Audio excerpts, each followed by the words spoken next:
Welcome back, everybody, ladies, gentlemen, members of State College, members of the Ayden Nation, listeners of the Daily Collegian podcasts. It's me, your host, Ayden Herold, back again with Do You Make Music?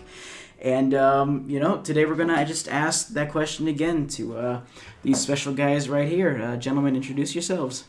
So we are the band Loose Canoe. I am Brendan Locke. I play the guitar, sing, and every now and again play some trumpet for the band. My name's Ben. I play guitar and sometimes sing. My name's Nick, and I play drums. Nice to meet you. So, what is Loose Canoe? You know, imagine I'm like a scared little freshman here at Penn State, and I've just run into you guys, and I'm like, what is a band? You know, well, maybe not that, maybe not that naive, but you know. Well, our group consists of four guys. Our fourth is not here. His name's Caleb Craig, fabulous bass player. Four of us all met in high school, some of us in middle school, all from the State College area. We play all sorts of music, frequenting the house show scene around State College. Nice. And what kind of music do y'all go for? That's a loaded question. It's a bit of a broad, very broad spectrum, I'd say, because we all kind of come with, I think we all kind of have very different music tastes, personal people, and so I think when we all come together and we all have these different covers that we want to do, and we'll do some more like Midwest emo kind of stuff, like Mom Jeans, and then that's coming from like me, and then like Brendan will come with covers from like Backseat Lovers or The Strokes or some more like indie style stuff, and I think the stuff we kind of write together kind of blends that pretty smoothly together. How do you guys kind of go about that process of picking what you're going to play? Usually just a suggestion. I've been pitching this song to Ben for a while, and we never really talked about it. Which one? Hi. Oh, yeah. So we have a gig tomorrow night, and I was like, all right, guys, love this song. It's Hi by the band Slow Pulp. It's a great tune. And we never really talked about it until last week, until we all started listening to it together. We were like, this is a good song. Couldn't stop listening. Could not stop listening. It was on like repeat for a couple of days for me at least. So finding something that everyone is super into, that just helps with the energy. Kind of tough to perform something that you think is a little boring. I agree. But we're all pretty happy with the process. You know, if we don't really like something or if someone is super against it, then we'll find an alternative that works for everyone. There's no reason to do something that like you don't like. Like if one of us doesn't like to do something, we're not going to do it because we're here to have fun. So. Yep. Yeah. So tell me a little bit about that more. What's playing live in the local scene like for you guys? I guess it was kind of something that I kind of got into, at least personally. We kind of all got into it kind of in our like senior year of high school. At least me and Brendan did. We were in a class together called Rock Ensemble at the local high school, where we all kind of got together and played similar music like this, and from that it was a bit of a pipeline because we formed bands and kind of got invited to like play shows and stuff like that in these DIY kind of setting. Yeah, it's very hot and sweaty. Two fabulous words to describe it. Yeah. It's a really intimate environment to perform music. Oh yeah. I'm studying music education, so that's something I'm pretty familiar with, is playing in all different environments, and it is definitely one of the most unique in terms of community and just the general vibe. It's such a positive space. Like it's never like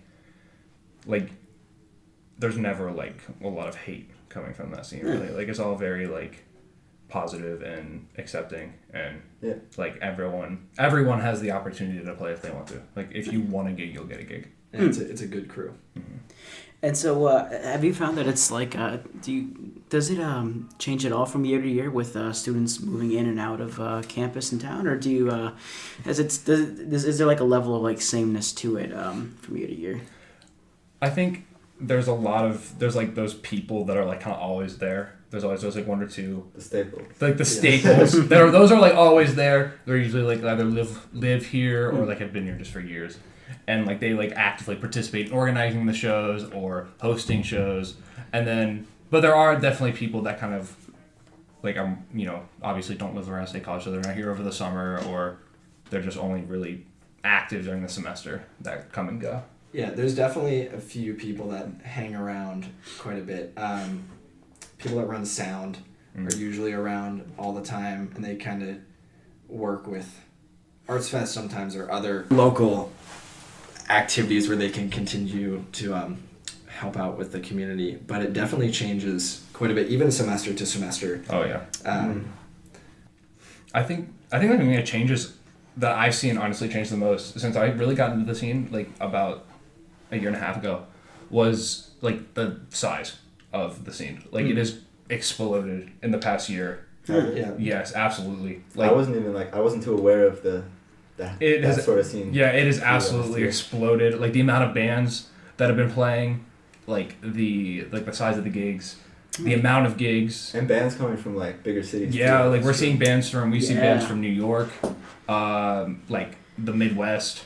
Like we were supposed to play with I think 4 bands from Philly earlier in the month, but we had some.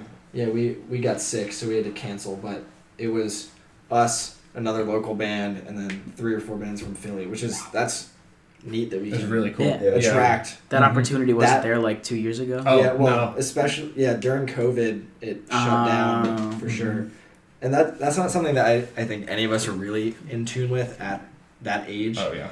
But I used to work at the local music store, Music Mart, and one of my coworkers actually ran a house back in the day.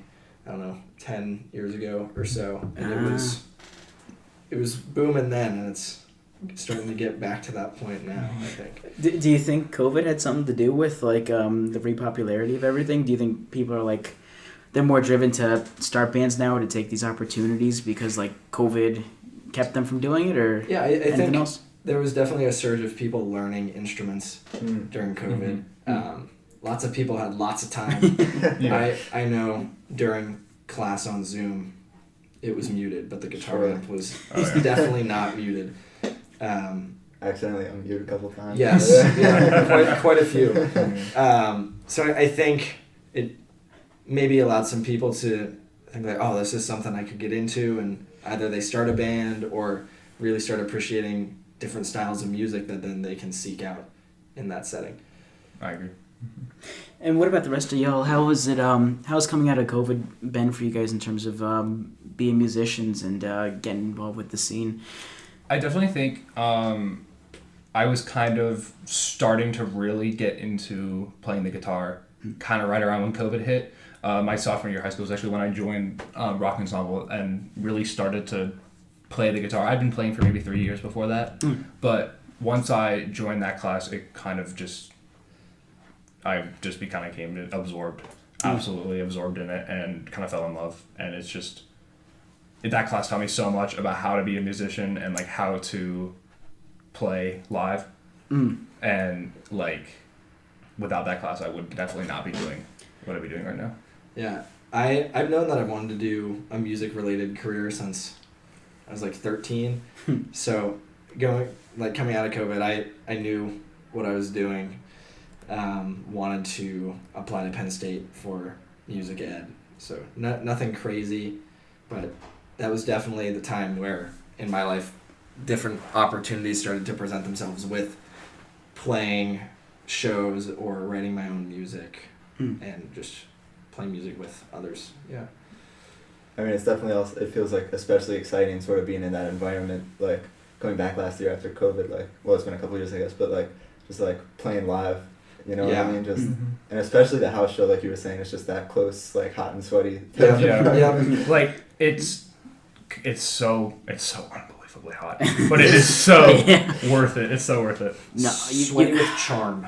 I was thinking maybe there's a chance it would be a little less hot for y'all since you're not in the middle of the crowds. But because I'll step into those shows and I'll be instantly just melting. But I figured on stage with less people. Well, there's usually quite a lack of a stage. You might have someone with their arms spread, like pushing people back if necessary, but there's people up in your face. You're up in people's faces. But sometimes you jump into the crowd if you so choose.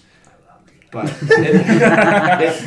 it is really great to like you can see their faces while you're playing. You can Yeah. see the physical response to the music that you're creating at the moment, which is it's just a little extra special. There's no bright auditorium lights. Yeah, and it's also like you're close enough to them that like I'll play a solo. I'll be playing a solo or something, and I'll like play something a little faster, and like you can like hear the crowd like cheer while you're playing, and it is one of the coolest feelings I've ever felt. Super responsive. Mm-hmm. Yes.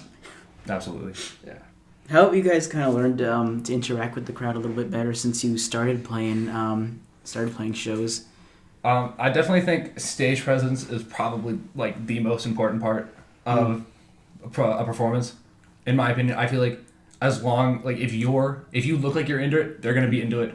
You could be playing anything. I feel like, and as long as you have like the energy, they're gonna be taking that energy. Because I feel like I like to move a lot. I think it's just more fun.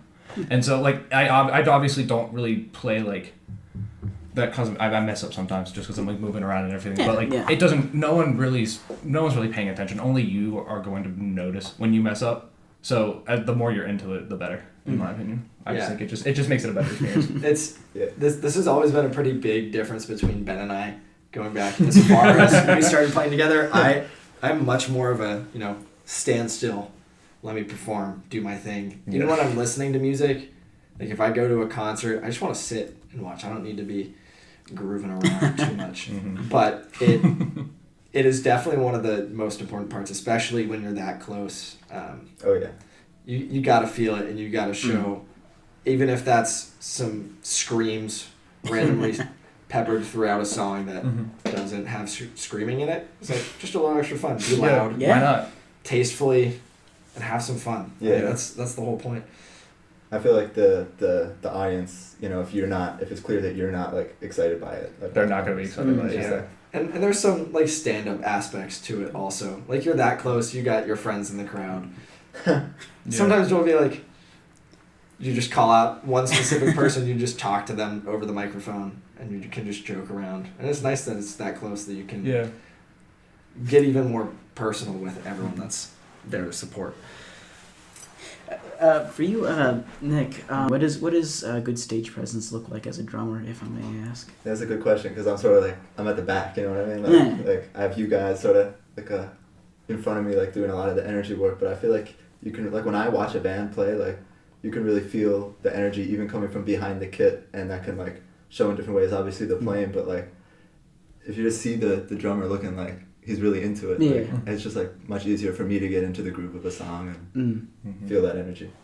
Yeah, I always look to the drummer first for stage presence. I was at a show in Philly the other week, and the drummer was making these wild faces.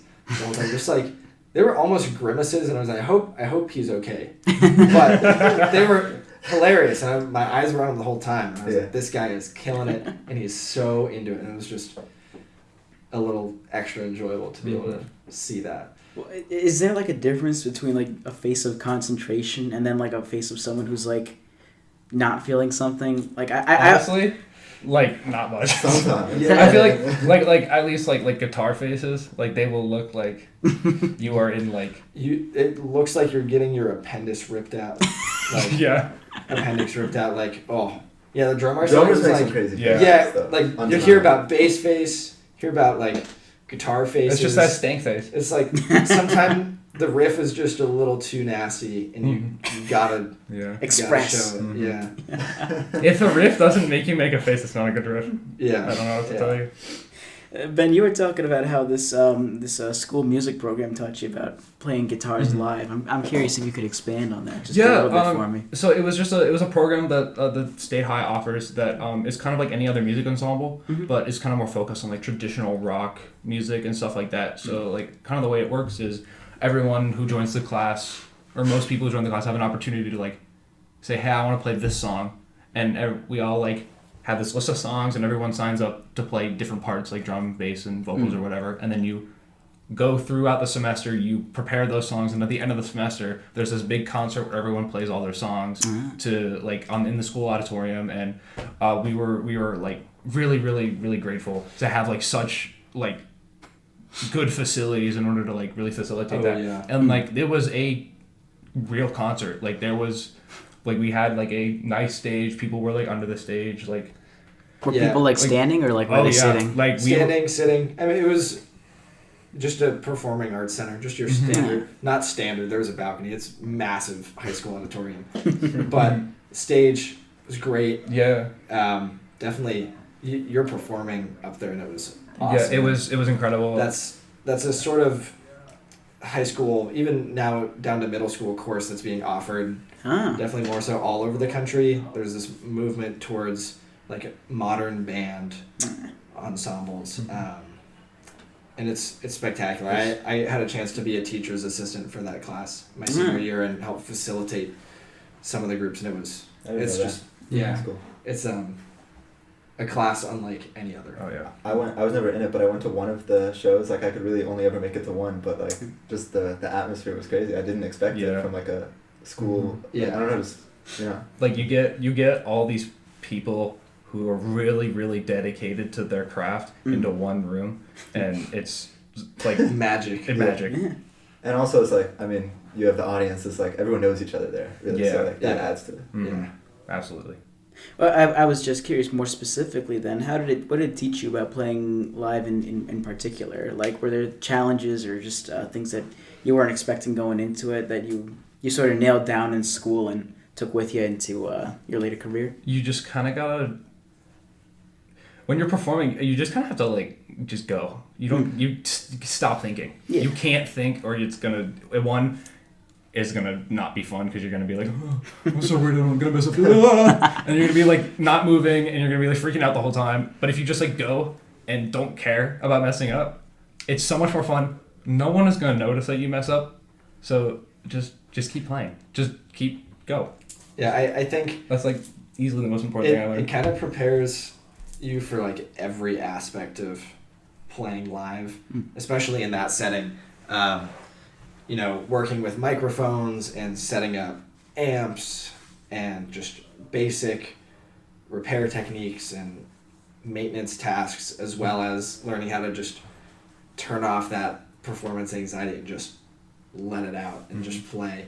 That's something that I struggled with for a long time, and that experience is kind of what helped me get through that to where now I'm like, all right, we're going to play like an hour. Let's go. And it's not a problem. But I think it helps you learn how to play with other people. Oh, absolutely. The band dynamic is always a tricky thing, but it hasn't been for us, which is great. What? So, I think that is partly towards that class, considering that we've kind of had like years of experience playing with me and Brendan playing together, and like Caleb and Nick. Yeah. Just kind of. Was Caleb in Rock Ensemble? Yes. Caleb was in Rock You guys Ensemble. played with him there too? Yeah. Yeah, for one semester. Yeah. Well, what was it like sort of finding your group dynamic when you first got Loose Canoe together?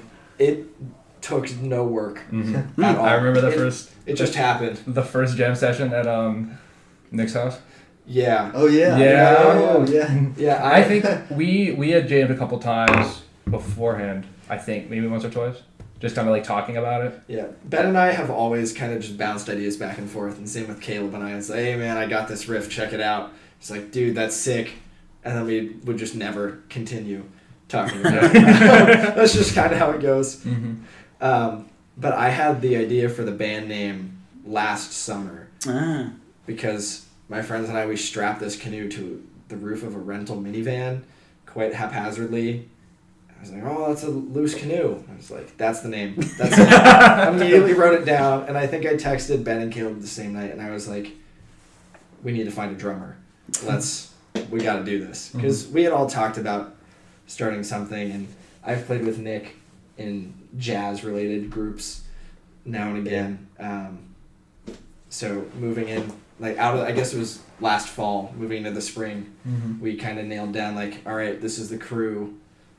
Let's just try and figure out what we can do. Was that over winter break or something? I think so. Yeah, it was. But it was super smooth. We all just want to have fun, and that makes it really easy to just be creative. For sure. Wait, so you were sitting on the name for like a while? Oh yeah. That's fun. Yeah. Nice. Yeah, it was like last July. And it just happened, and I was like, that's it. That's the one. Nice. Yeah, it's a good one. Yeah. No, I love it's straight out of like the prequel movie or whatever, you know. It's like like in the Han Solo movie and stuff, they're like, oh, he's alone, so he's Han Solo. And he's like, that's a really loose canoe. Yeah. I got it, guys. Yeah. But no, that's really cool. That's really cool. I was actually going to ask you guys then, how long did it take for y'all to go from those initial jam sessions to playing live? I think it took us maybe 2 or 3 months to get like a decent set list down. We were meeting about once a week. We were meeting about once a week. We were kind of like taking hostage of one of the rehearsal rooms in the music building, and we were just kind of jamming it out. We kind of just picked out some covers that we all wanted to do, and we just kind of started with some covers to kind of get a sense of like how we work together and like how to communicate well as a band. And then once we figured that out, we kind of coming up to our first gig. I think it was in like February. Yeah, we had a bit of an opening weekend. That was Sharky's, right? It was Sharky's and the Hotbox. Oh, yeah. So back to back. Yeah, so our first show actually, it was It was a metal show. Yeah, we opened for I don't know what Trunk. It was Trunk and Bethel. So Bethel, they're a bunch of local guys, like I think Bellefonte, Bald Eagle, State College, Center Hall area, and we opened for them at this house, and they had just played at a festival that had They played at Slipknot and Red Hot Chili Peppers were at the same festival, and it's like this is our first show, and we're playing some glorified alt rock, opening for Concrete Caveman, Trunk. Yeah, it's like violent screaming. It's like you're like, oh, okay. At least we opened. At least we started. It's like at least we opened, right? You didn't have to follow. We went from like I think our heaviest song we threw like a Deftones song on the end of the set list just to kind of like blend us into the rest of the crowd. It did a good job. It did. That was like the best first show I think we could have asked for. It was incredible. It was so much fun. Yeah, and then the next day we played at Sharky's downtown, which was I went really well. That was fun. Mm-hmm. Yeah. That was cool. It was very different than playing a house show, like definitely, but not in a bad way at all. It was just kind of a different crowd, and it was a different experience. It was awesome having those both the first weekend, just like the two different experiences. Oh yeah, absolutely. Kicked things off. That was such a good weekend. Gave us a taste of more to come for sure. Mm-hmm. Did he give you guys a preference for one over the other, or was it more just like, I'm going to keep this in the back of my mind for later? I mean, gig's a gig. So yeah. I mean, at the end of the day, but I definitely would probably prefer a house show just because I think there's a different energy. It's a very different energy. It's more people, considering none of us are old enough to go to a bar. It's kind of more people. It's more people our age, a little closer to our age, and it's just kind of more of a bit of a tight knit community. Yeah, like our friends can go. Yes, that was the one thing that really annoyed me about playing at Sharky's. Is you make a post like, hey guys, playing at Sharky's this weekend, or we got invited to play Zeno's this month, but couldn't. It's like, that's spectacular. Love those shows, but can't see them. It's like, maybe invite my parents, I guess. some random upperclassmen. Yeah. But yeah, both are awesome. Mm-hmm. I'm curious, have you guys played at any other local bands before this? And in addition, has being part of Loose Canoe and getting out there sort of put you in the sightlines of any other local bands or who are looking to recruit people? Well, I'm going to start with this one. Okay, you can start with this one. So I met Forrester Gray last summer, pulled up to Music Mart, and he was like, guitars tomorrow night. And I said, you want trumpet with that? And he was like, absolutely. You were working? Yeah. Nice. So then I dropped everything the rest of the week, rehearsed with him for 15 minutes as the show was going on, and just got on stage and played. I was actually playing with Caleb that night as well. That was my first introduction to playing in town, and from there I just kind of hung around as a regular in the band. And I stuck with that for a while. And I was kind of maybe I can do two things at once, which is a lofty goal. But it worked out well. And here we are. Mm-hmm. And I played a solo show once. So it definitely opens up some opportunities as people see you around, they know you can play. So you might get asked to fill in somewhere. Mm-hmm. Yeah. Did you already know Forrester? Or how did he know to go to you? He was just asking us as the employees there. Like, walk into a guitar store, say like, yo. Yeah, and I said, I'll be there. Nice, that's awesome. That's awesome. Yeah, it's a good story. Loose Canoe actually is not my first like experience in a band. I had started a band in high school called Czech Republic. This probably, but this is like a check mark, not that. Gotcha. But that's my kind of my home turf, I guess. We're working on recording some stuff right now. That'll be out soon, and then. Which Czech Republic or? Yeah, Czech Republic. Gotcha. And then I've done a couple. That's with a couple other friends that I met in high school. Alex Freege and Heath McInich. Alex is a fantastic bass player, fantastic vocalist and songwriter, and he's an amazing drummer. But I've been doing a couple other projects with Alice, because we work together really well, and there's definitely, I think it's really cool to be in like multiple different projects at the same time, because they're all kind of different from each other and kind of different, or they're creative outlets in a different way. And I'm able to like express myself very differently in writing stuff for like me and Alice's projects than I do with like Loose Canoe and stuff like that. But it's definitely, I definitely do think being a part of Loose Canoe it just kind of gives you a little more networking. I guess the public eye a little bit. Yeah. So, my introduction was also in senior year to like playing live, and that was with this jazz group that I'm a part of, that we've been playing sort of in town over the past year and a half, I guess, since early 2022, and that was just also friends from State High in town, and very different type of music. Yes. So I mean, this was a big shift. Me playing this sort of stuff with you guys. It was like very new for me, and it's been great. And obviously, those types of shows are very different than the house shows. Seeing you play Deftones for the first time was really funny. Because like I've only seen you play like jazz stuff. I never listened to Deftones before that. Actually, I could like in all through high school I'd only see you in like playing like jazz drum parts. Sure, yeah. And like the jazz band, or like in the pit for like a play. And then I see you like playing Deftones with like a classical grip and like.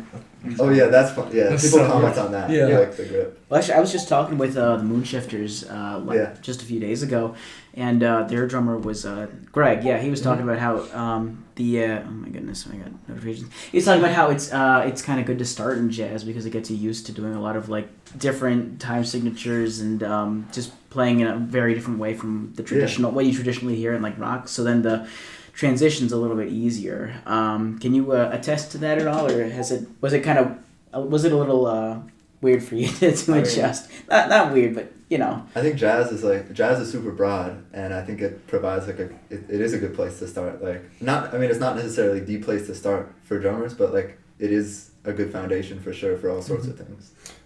I think kind of where you start, I think it's really cool seeing where people start with their kind of musical career, I guess, because it shapes it, like where you start shapes how you play in so many ways. Like me, at least, like if you look at like me and Brendan as guitar players, I kind of started in more of a like metal and like more technical, fast playing style, and that's kind of what I like to do. I like to play a little faster, kind of draw towards more like Eric Johnson and like players like that. And Brendan comes from more of like a very jazz, like very theory based and deliberate. I wouldn't go so far to say theory based, but like my big inspirations. I started on the acoustic guitar mostly. Joni Mitchell, Tallest Man on Earth. Julian Lage, who's jazz prodigy, he's absolutely incredible, but definitely a very different style that I think lends itself to just some different playing ideas. And I've actually had the opportunity to play with Greg from Moonshifters at Penn State in our jazz ensembles. He's definitely right to say that jazz gives that view, and Nick as well. It's just so great because it's so broad that the creativity is endless, and it just kind of like allows you to figure it out in a way that's different. And you really get a lot of that sort of improvisational aspect. That is like you can just sort of, I think that skill really applies all over the place because you can figure stuff out. And, I agree. I was gonna actually ask you guys later on, but we can go into it now. Who are some of your inspirations? And Actually, I'll ask another part of it later, but yeah, what were some of your musical inspirations? Yeah, no, I definitely think I definitely listen to.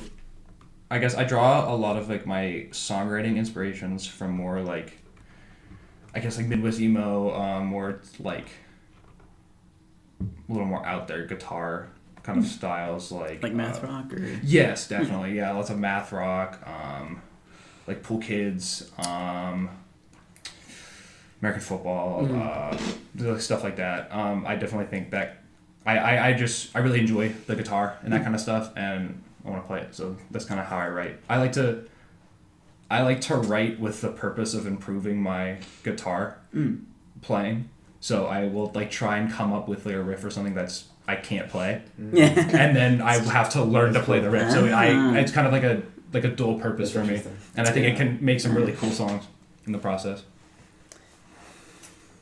Ringo.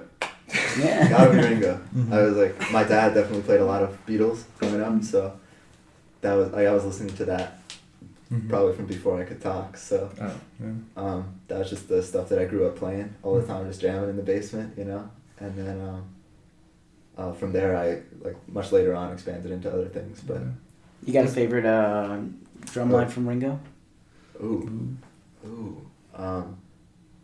I think that his drumming, I think he said this himself, but his drumming on the song Rain is fantastic. That's a really cool drum part. And also, Tomorrow Never Knows. It's very cool. I'm a big fan of Ticket to Ride. That's a unique one. That's really cool. cool. It's kind of an out there Ringo one, but it's It's hard, I know it's hard to say. They're all. I mean, he does so much. It's so cool. Yeah. Not to make you pick like favorites, but you know. What about as far as like jazz drummers? Yeah, that's a much more recent thing for me. I'd say I really only started getting into jazz in a big way, like in the later part of high school, and so the drummers that influenced me most in jazz, I'd say Philly Joe Jones. Just I don't know, a lot of the masters, Philly Joe Jones, Mel Lewis for sure, Max Roach. Those probably the big three. Yeah. And for me, I already touched on it a little bit. For writing, Joni Mitchell's a massive one. Tallest Man on Earth again. It's kind of where I started learning guitar, was learning things vastly above my skill level just because I love the song, and that kind of shaped how I write and how I play with those two artists. Backseat Lovers is a recent addition to the table, especially for our instrumentation. It just fits so well. Madison Cunningham is a new one. She is incredible. She's opening for Hoser on his Eastern tour, so I get to see her in 2 weeks. Nice. You seen that? That's cool. Yeah, So and she is one of probably one of the most recent ones for me. That's just mind-boggling talent and just originality. Oh, you definitely should. It's fantastic. So I guess I didn't really kind of touch on like more of my like playing inspirations. I definitely pull a lot from Eddie Van Halen. Was the person who got me into guitar. The first time I heard Eruption was in like a 7th grade music class, and like from that moment I knew I wanted to play guitar. And like Eddie Van Halen, like blues players like Stevie Ray Vaughan. I absolutely love his tone and the way he plays. Like Stevie Ray Vaughan, some newer blues people like Eric Steckel and Joe Bonamassa.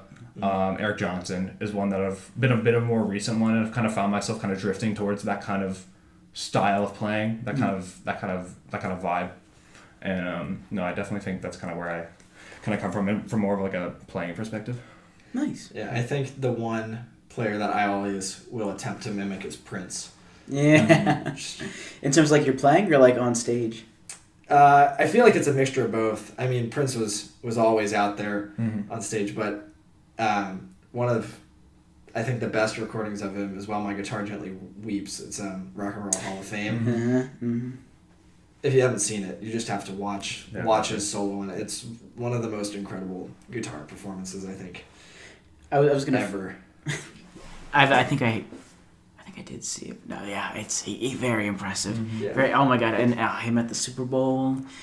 Oh my god, what a performer! But my next question, you kind of touched on it, but I was gonna follow up with: is there anybody any performance Any performers you try to emulate when you're on stage or you take inspiration from? I guess my kind of goal is just kind of be big. One of my favorite bands is Slipknot, and their stage presence is like no other. Easily, like their earlier shows, like their show from London in 2002 was when they recorded for a DVD. It's like probably if I could go back in time and go to any concert, I'd go to that one because it's the energy that they express on stage is like that level of intensity and just aggression is incredible. And it's awesome. Aggression is wild. It is. It's just. They're pissed off. Yeah, I think I just try and keep that more to myself and not try and emulate anything because I think that makes it a little more challenging to let loose and. Oh yeah, absolutely. Like keep yourself in the me box. Like, do what you want to do. The me box. I think like Ben, what you said about like you sort of have to like. I don't know if this is the right way to say it, but you almost have to turn your brain off. You just have to shut up and play. You can't be up there like thinking about like emulating someone's energy or something. Yeah, exactly. Like I guess like in the moment I'm not like, oh, this looks like Slipknot. I'm not doing that. It's just more like it's more kind of like that's what I look up to. I guess in a way. Yeah. And like I just kind of you can't be thinking, oh, does this look cool? Like you can't be asking yourself if something. It's not gonna look just cool. do it. Yeah. It's just like whatever. And it's like you have fun and everyone has fun. Sure. Yeah. As long as you're having fun, that's all that matters. And I lost my next question. But that's the whole thing, right? It's just about the more fun you're having, the more natural it comes off, right? Like, yeah. Brendan, you were talking about working at the Music Mart, right? Yeah. How has that affected your experience in the local scene? Like, have you seen a lot of local artists go in there, or have you? Well, I stopped working there last November, but it was a great introduction to meet local artists. Kind of entering my college experience is like, oh, these are the regulars. Here's some people I should watch out for to keep in my radar of maybe if I want to collaborate with them and play something, or if I just have a question to ask someone more experienced. But it was a great way to really meet all the people that are. You were gathering intelligence. Yeah. I was collecting some thoughts. It's kind of it's a nice it's a local business. Lots of people like to go there, so it interests. That's where they would go. Mm-hmm. Yeah, I actually took my start to learning guitar was at the Music Mart. Mine as well. Yeah, we both used to get lessons from Richard Wiley. Great guy, absolutely wonderful. Absolutely wonderful teacher. But he used to teach out of a back room at the Music Mart. Back room is glorified term for a closet. Like I don't know what 3x6 closet. Yeah. It's small. Yeah, but you know what? That's where we both got started. You were smaller too, so it probably wasn't hard to fit. That's kind of where both of our guitar journeys started. So it is. And I don't. We didn't really know each other at the time. Yeah. Like we didn't really start to know each other until sophomore year. Something like that. Yeah. So. Yeah. And.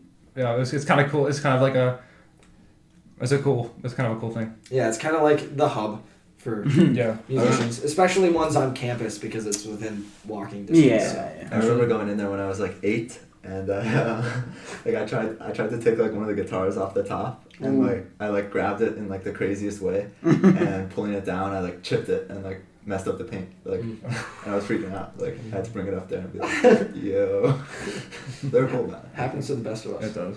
Were you saying that the owner worked in he was in the house show scene or local scene 10 years ago? No, that's the manager, Sam Christensen, great guy, plays in a couple bands, but I'm not too sure about the local scene back then. That's like my elementary school age, so. Oh no! I was just Yeah. I was asking it if, in case he didn't happen to tell you any fun stories about how things were back in the day. I knew there was lots of shows, and that's about it. It's cool. That's all I got for you. Is there any plans for the future for you guys? Music releasing, or shows that you're going, or shows that you're doing, or anything at all? Well, we will probably have some shows coming up in the fall semester. Football season makes it a little tough weekend scheduling wise. So moving into the spring, we'll definitely have some more. Mm-hmm. Battle of the Bands, perhaps moving on, Mm-hmm. is it's kind of the big ticket item. Yeah, International kind of tour, but like International tour, by in a canoe. canoe. Across the Atlantic. Yeah, Battle of the Bands is kind of the big ticket item that we're planning ahead for. We've discussed recording some stuff. Scheduling is a pain, so we'll have to see about that. I think recording things is definitely going to be more of a summer break, winter break kind of thing. Yeah. Like, we all kind of have that. We're scheming. Yes, Yeah. we are definitely scheming right now. Have you talked with any of the other local bands who have done it before? Like, because I know there are a decent number of them who have they've been able to. Well, Ben's recording an EP right now, so so I'm kind of in that. I'm kind of really pretty involved in that process right now. We are in the thick of it. We've gotten all our drum tracks done, so we're just kind of working on getting things all mixed and getting ready to release a single decently soon. So that's pretty exciting. We recorded at we got drums done at Rob's. Robinson. Yeah, Robinson Studio. Yeah, Robinson Studio. Fantastic experience. But I think I definitely want to try and at least for this experience, I'd like to try and do it more of a DIY kind of thing. I think having that all hands kind of having a hand in everything really teaches you a lot, and you're able to make it exactly what you want. Yeah, I think for us it was a pretty slow start. I was gone the whole summer. Nick was traveling about the whole summer, so we didn't see each other from I don't know, End of May. April End of May. until End of May. Yeah, first week of May until school started this semester. So we had a nice long break. Mm-hmm. So I guess we'll just have to play it by ear and see what we can do from here. Mm-hmm. Yeah. And then, was there anything else you guys wanted to add about anything at all? You know, just you, yourself, the band, music, State College, local scene, anything. Follow at Loose Canoe Band on Instagram to stay updated with all of our goings on. Mm-hmm. Absolutely. Any shout-outs? Caleb. Shout out Craig, Caleb, yeah. Bassist, you gotta cut him some slack sometimes. So. Mm-hmm. We love you, Caleb. And check out Forrester Gray, Mm-hmm. my other band. We got EP out of Gardens and Grassroots on all major streaming services. Check out my other band, Czech Republic. It's spelled like the check mark. As we're on Instagram, check._.republic. We'll be releasing a single the next couple months here, followed by an EP. So stay tuned for that. Are you guys going to be on Spotify? Yes, we're going to be on Spotify, Apple Music, anywhere you can listen to music. Yeah. Anything else? Stay loose. Peace.